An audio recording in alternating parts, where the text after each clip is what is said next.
자, 이제 원격 수업을 진행해 보도록 할게요.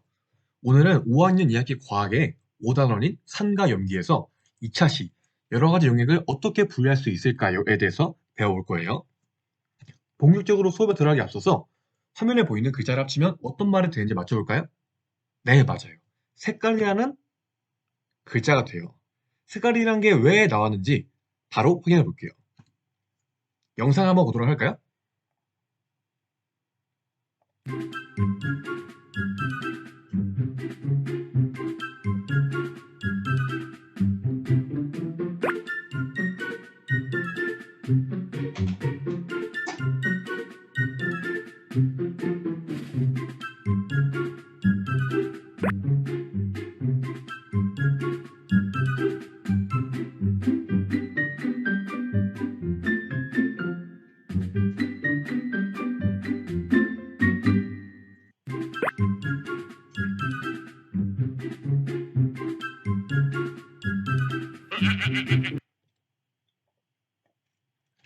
이 영상 잘 보셨죠? 어떤 내용이었나요? 네, 맞아요. 콜라랑 간장이랑 색깔이 비슷하다 보니까 이 둘을 헷갈리는 영상이에요. 콜라를 마셔야 되는데 간장을 마시고, 그리고 밥에 간장을 넣어야 되는데 콜라를 넣어버렸죠. 그래서 이런 색깔이 비슷한 용액을 어떻게 분류할 수 있는가에 대한 문제점이 생기는 거예요. 이것은 오늘 우리가 해볼 내용과 관련이 깊습니다. 이것도 생각해 볼게요. 설탕물, 오렌지 주스, 소금물은 어떤 점이 비슷하고 어떤 점이 다를까요? 다양한 답변이 있을 수 있지만 이렇게 정리해 볼 수 있겠어요. 설탕물과 소금물은 색깔이 없고 투명하다는 점에서 서로 비슷합니다. 근데 오렌지 주스는 색깔이 노란색이고 그리고 투명하지가 않아요. 보시면은 색깔 그리고 투명한가 안 한가에 대해서 분류를 하고 있다고 볼 수 있죠.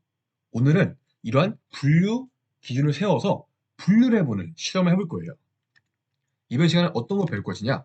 여러 가지 영역을 색깔, 투명한 정도 등 다양한 관점으로 관찰할 수 있고, 그리고 관찰한 것을 토대로 하여 분류 기준을 세워서 용액을 분류해 볼 거예요.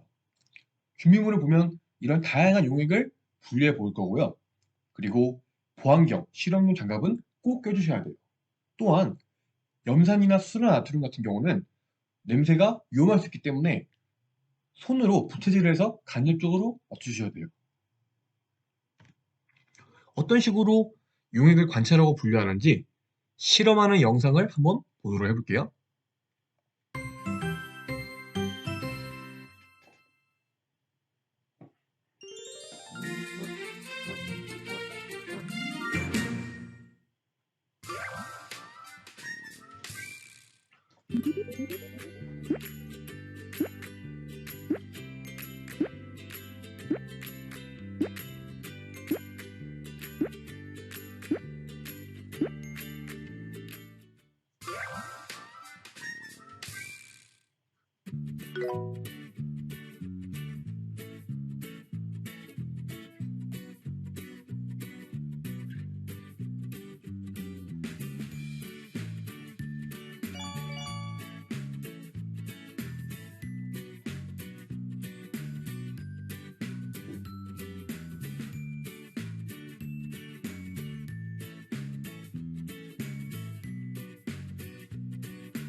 네, 영상 잘 보셨죠? 우리는 오늘 영상에서 한 것을 바탕으로 비슷하게 실험을 해볼 거예요. 첫 번째로 용액의 색깔, 투명한 정도, 그리고 그 밖의 특징을 관찰해 볼 것이고요. 이러한 관찰한 특징을 바탕으로 용액을 효과적으로 분류할 수 있는 기준을 세워볼 거예요. 그리고 이러한 기준에 따라서 용액을 직접 분류해 보도록 하겠습니다. 우선 다양한 특징들에 대해서 알아볼 텐데요. 특징이 여러 가지 있어요. 선생님이 대표적으로 오늘 우리가 관찰할 특징들을 정해왔어요. 화면에 보이는 용액의 색깔, 투명한 정도, 냄새, 그리고 3초 이상 흔들었을 때 거품이 유지되는가의 특징을 가지고 한번 관찰해 보도록 할게요. 시작해 주세요. 네, 끝나셨죠? 이제 어떤 식으로 결과가 나왔는지 한번 저랑 같이 보도록 해볼게요. 시큐는 어땠나요? 네, 연한 노란색에 투명하고 냄새가 났고 거품이 유지가 되지 않았죠? 레몬즙은 연한 노란색에 불투명하고 냄새가 나고 거품이 유지가 되지 않았어요. 유리세정제는 연한 푸른색에 투명하고 냄새가 나며 거품이 유지가 됐고요. 사이다는 색깔이 없고 투명하고 냄새가 나며 거품이 유지가 되지 않았어요. 빨래 비눗물은 하얀색에 불투명하고 냄새가 나고요. 거품이 유지가 됐고요. 석회수는 색깔이 없고 투명하면서 냄새가 나지 않았고 거품이 유지가 되지 않았어요. 묽은 염산은 색깔이 없고 투명하고 냄새가 나며 거품이 유지되지 않았고요.